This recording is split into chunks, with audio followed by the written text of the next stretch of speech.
Kwanza kabisa nipende kumshukuru Mwenyezi Mungu mwingi wa rehema kwa kutuwezesha kufika siku hii ya leo na kutuwezesha kutuamsha wenye nguvu na afya njema. Pia nipende kuwashukuru nyinyi ambao mmesikia wito wangu ulikuwa ni mfupi kwa kuweza kushiriki jambo hili, kwani bila nyinyi hili lisingefanikiwa. Napenda kuwashukuru. Kuna wengi walipata taarifa muda mfupi, wengine walipata taarifa za ghafla, lakini wameshiriki. Lakini yote haya ni kwa mapenzi makubwa ndio tuonesha juu yetu sisi, ni mapenzi makubwa ya Mtume wetu Muhammad sallallahu alaihi wasallam. Ndugu zangu, hii imekuwa ni mara ya kwanza kwa mashindano haya makubwa ya Qur'ani kufanyika, lakini lengo na dhamira yetu mwakani tutoe na sisi washiriki kutoka wilaya ya Mkinga kwenda kushiriki kitaifa. Lakini si hayo tu, tunataka tuwape vijana wetu ili waweze kujua dini na kujua Qur'ani na kuweza kuhifadhi.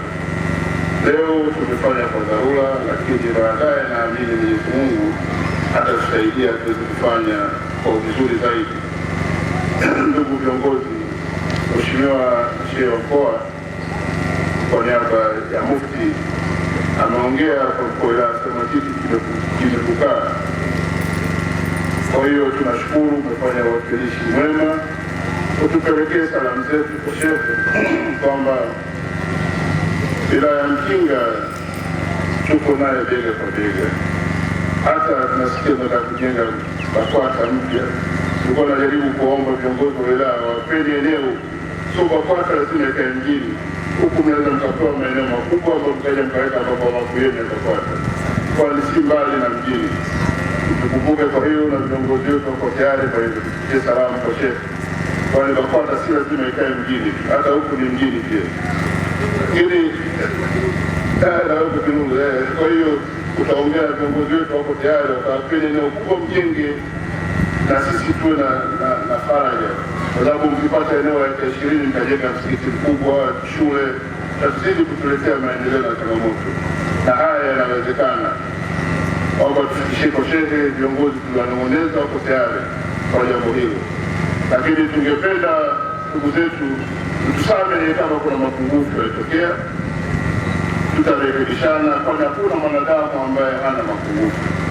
Mungu akijalia, tunataka mashindano haya yawe endelevu, na mashindano haya yasiwe tu ya Dubi ambaye ni mdhamini.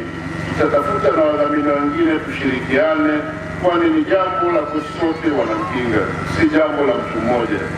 Na mashindano haya hayakuwa na dhamira yoyote zaidi ya kukuza dini yetu ya Kiislamu na kuwakuza vijana wetu waijue Qur'an tukufu.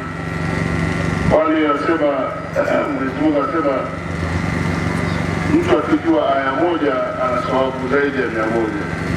Kwa vijana wetu na hakika mwakani tutapata washiriki zaidi ya 100. Ndugu zangu, tushirikiane, hatuna pa kwenda zaidi ya hapa. Sisi ni Wanamkinga, tunataka tupate vijana na wanafunzi ambao kesho na kesho kutwa tuingie uwepo wao na kuanzisha kwa mashindano haya yasiwe mwisho, yawe endelevu. Nashukuru sana na wote mliofika, tunaombea Mungu ajalie mrudi salama, na shehe wetu Mufti aweze kumponesha salama. Tunakuja kumwombea dua, wakati mwingine tutashiriki naye, tutamwomba tushiriki naye. Kwa haya machache, ndugu zangu, sina la ziada zaidi ya kuwashukuru na kuwatakia kila la heri. Asanteni sana.